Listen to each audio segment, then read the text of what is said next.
que estava sobre Jacó, agora permeia sobre José. José está com a bênção que era de seu pai.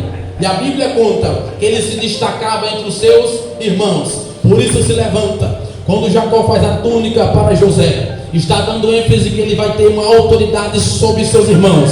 Segundo, está identificando o selo da promessa de Deus. E por não aceitar o projeto de Deus na vida de José, ele é injustiçado em Gênesis 37, vendido pelos seus irmãos, colocado dentro de uma cisterna e agora levado ao Egito. A Bíblia conta que o Egito é vendido em Deus.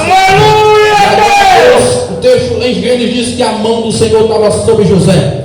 Dentro do Egito, José cresce, torna-se governador, se casa, gera 2 filhos. O que é interessante é que esses 2 filhos de José vai ter um termo que trata da sua história, porque José foi injustiçado, José foi envergonhado, José foi apontado, José foi criticado, José foi preso, mas a mão de Deus estava sobre a vida de...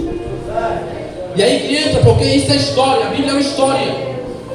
José está dentro do Egito, torna-se governador, casa, gera 2 filhos, um chamado Efraim, outro chamado Manassés. Manassés era o primogênito, e ele vai dizer: o Senhor me fez prosperar na terra da minha aflição. Aí o Senhor dá o filho menor a ele, chamado Efraim, dizendo: o Senhor apagou todo o meu passado e todo o meu sofrimento. Os filhos de José vão crescendo. José faz uma aliança com o rei do Egito. Gênesis capítulo 50 diz que Jacó envia seus filhos para ir ao Egito.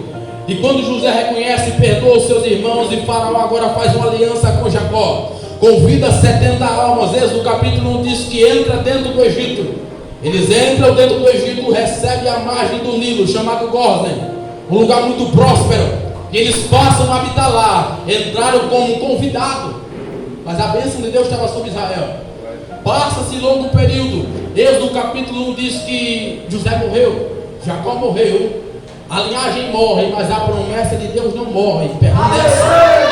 E o povo está dentro do Egito, até Deus levantar um chamado Moisés. Em Êxodo capítulo 2, gerado por Joquebede. Depois de Números fala quem era o pai de Moisés, quem era a mãe de Moisés, quem eram os irmãos de Moisés.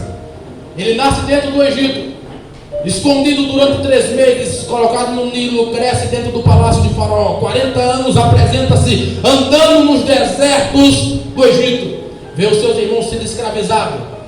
Moisés briga com um deles e mata, enterra na areia, foge para o deserto. Em Êxodo capítulo 3, no Êxodo capítulo 3 ele se casa.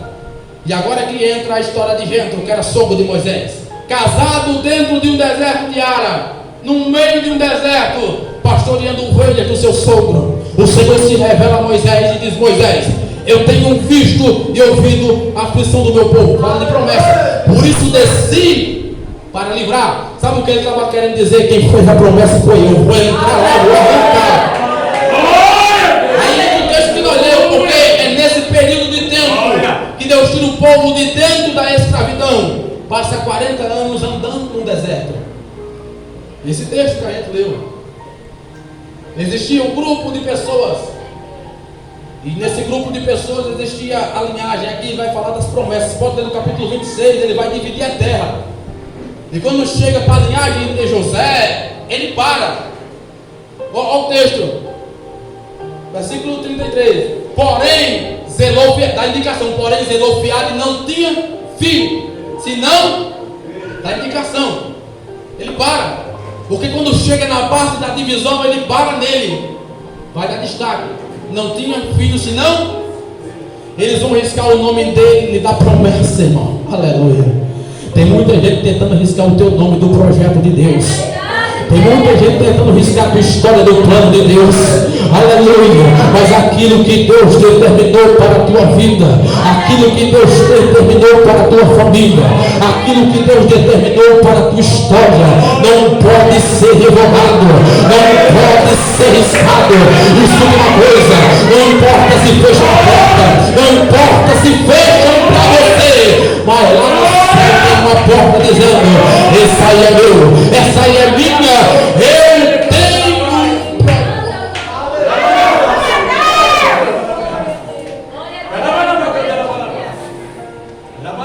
Aleluia. É nesse período. Se nós formos voltar em Números, capítulo 12, 13, 14, 15 e 16, há uma contenda, há uma divisão entre um